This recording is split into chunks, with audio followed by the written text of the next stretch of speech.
now, we return you to your regularly scheduled Not So Nuts program. Coming up to the station, this next gentleman, it's funny because he's one of these very multi-talented people. He's, he's gonna kick my ass for saying this. Comedy mogul, he's an author, he's written, he's worked with everybody, and he's also, most importantly, a damn funny stand-up comic. Please welcome to the stage Mr. Jim Mendrinos.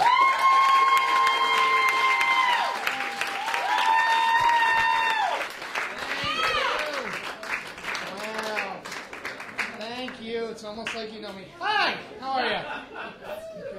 This is a fun night for me. Thanks all for coming out. Interesting, some of you guys know, some of you don't. It's an interesting time in my life because I'm in the middle of like a really radical weight loss, like a life-changing amount of weight, which is weird because I'm at that awkward phase. Where if you know me a long time and you haven't seen me, they're like, damn, Jim, you look fantastic. And if you just met me like a bunch of you people, you're looking up like, dude, you need to lose some weight. I can't even give people a number, because if you give people a number and the number's too small, they're looking at you like, psh, that all you got? And if the number's too big, they're like, how huge were you? So at this point, I just tell people I lost a Russian gymnast. The dismount was awful. This is an odd time to be in this country because we are still at war in Afghanistan and most people don't give a crap. Most people, you go, we're at war in Afghanistan, you go, really? That's no. It's not. We don't pay attention. You know why? We're not taking it seriously. I think we'd take the war in Afghanistan a lot more seriously if the names of the cities in Afghanistan didn't sound like rebel bases in Star Wars. Lord Vader, we have them trapped near Jalalabad. Excellent. Bring the Death Star around to Tora Bora. Don't destroy Kandahar, it's my home world. Even the name Osama bin Laden sounds like a character from Star Wars, doesn't it? Sounds like a guy hanging out with Jar Jar Binks. Me say Osama is a bad man. At this point in my life, I would like to come out with a message. And my message is this: enough with the reissuing of music. Stop it. I have got the Beatles on every known medium to mankind. I got them on everything from 8-track tapes to MP3s. Enough. I don't need to buy it again. And just when you think you're done, then they start with that remix BS. Do you know what I'm talking about? They're like, oh, we're re-releasing Sgt. Pepper's. And they're like, I got 8 copies of it. We put a harp in it. God damn it. I'm buying another issue. And now they're doing it with books, with all those Kindle and everything. They're doing it with books. That's frightening to me. Like the Bible now with 14 commandments. Holy crap! I'm going to hell. I didn't even know these 4 were wrong. Or they're going to remix classic books. Like you're going to be able to buy the remix to On the Road, and it's going to start out in Mexico, and they make their way back to Patterson, New Jersey, and all along the way, the pie gets smaller and the ice cream gets less sweet. It'll be...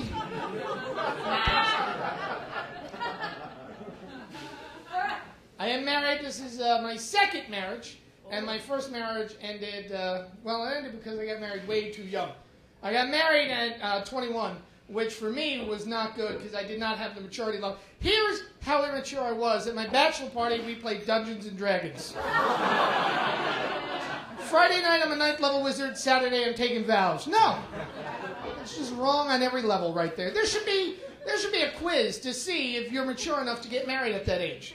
Like if you write your own vows and in it you use the word awesome. No. If you plan your honeymoon around spring break so you can party with your friends in Cancun, no. We'll revoke the license. And when I got divorced, it also meant I got excommunicated. Bonus.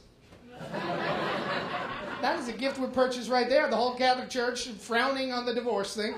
And I thought it was going to be a big deal. You know what I'm saying? You get excommunicated one time. I wanted it to be a spectacle. I wanted it to be an issue. You know what I mean? Like the Pope calling me up, and stay out! You know, something. Something spectacular. But that's not what it was. The whole excommunication process was I got divorced, I went back to church, the priest just looked at me and went, no. That was it, just a snarky little, no. Do you know what that's like?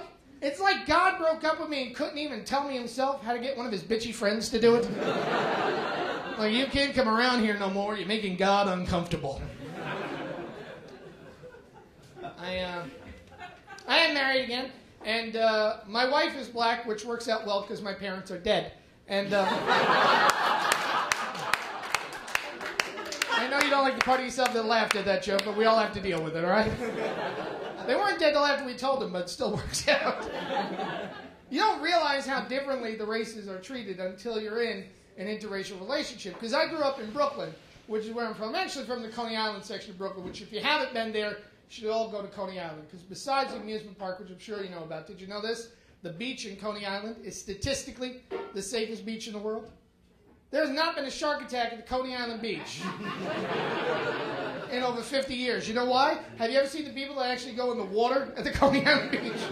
Sharks are swimming by all day like, oh no, please, I couldn't. I just chewed on a tire. I'm very full. Thank you. I'll catch someone in the Hamptons if you don't mind. I actually prefer my hors d'oeuvres without any back hair.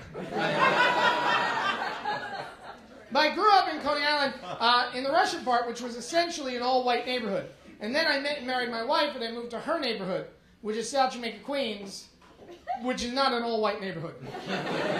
It's pretty much a one-white neighborhood, and I'm him. Neighbors have a lovely nickname for me. It's Officer. I have not paid for a donut in over 9 years. But, you know, really, you hear things. Like, as a white guy growing up, I used to hear the phrase racial profiling. I thought it was just some liberal BS. You know what I'm talking about? But I can tell you right now it's absolutely true. There is racial profiling. Because I can't tell you guys how many times I'll be driving home at 4 in the morning in my little Honda Fit. A little Sinatra coming out of the CD player. When a cop will pull me over and go, do you have any idea where you are? You need to roll up the windows, step on the gas, and get the hell out of here.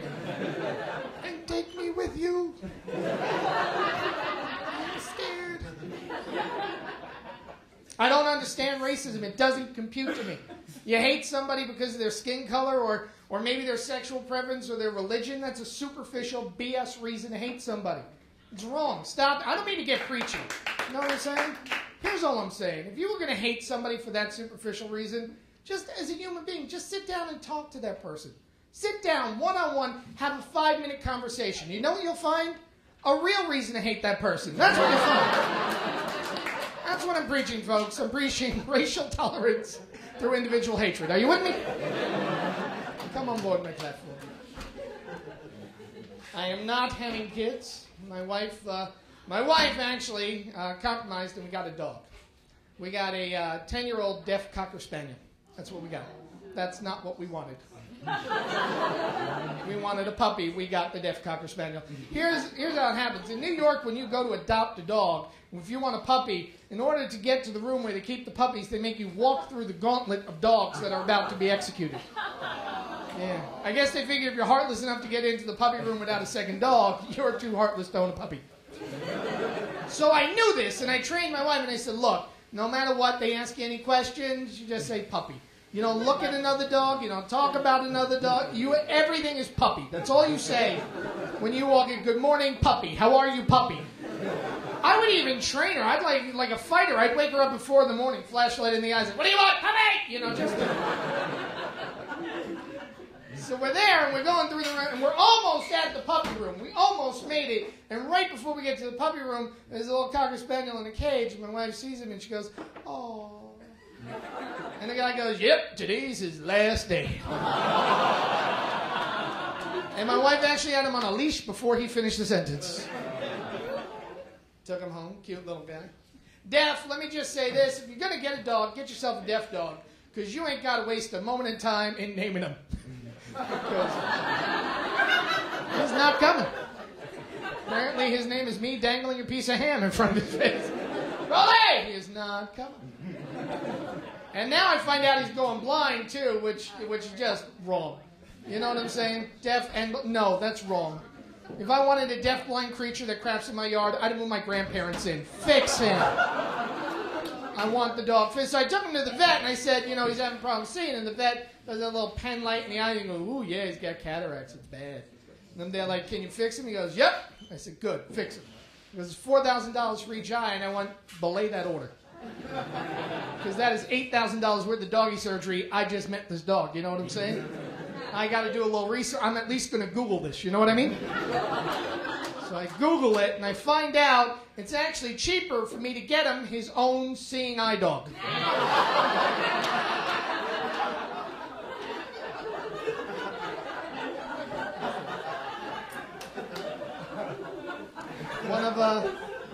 One of the many benefits of being married is that I am now a man of full adult age who has a curfew. That's what happens. You get married, you have a curfew, and it's a mean curfew because the wife never tells you you have a curfew. And it's a tricky curfew because they make you impose it on yourself. Here's how it goes down for those of you who have not yet figured out your curfew. You're about to leave the house without your wife. She says, what time are you coming home? You say 10:30. Boom. That is now your curfew. And don't show up at 11 unless you've got a really good excuse. There's a head on the highway. So, you know what? It took me 4 years of marriage to figure that out. You know what I did when I figured that out? I decided to be a little brash, put a little bass in my voice, reclaim head of household, because I am the man, damn it. So my wife's like, what time are you coming home? And they're like, woman! Which is never a good way to start a conversation with your wife. Let me just say this, married guys, find another tactic. And they're like, I will be home when I'm home. She's like, I'll see you at 10. Crap. I just lost a half hour. It's been a lot of fun. Good night, people.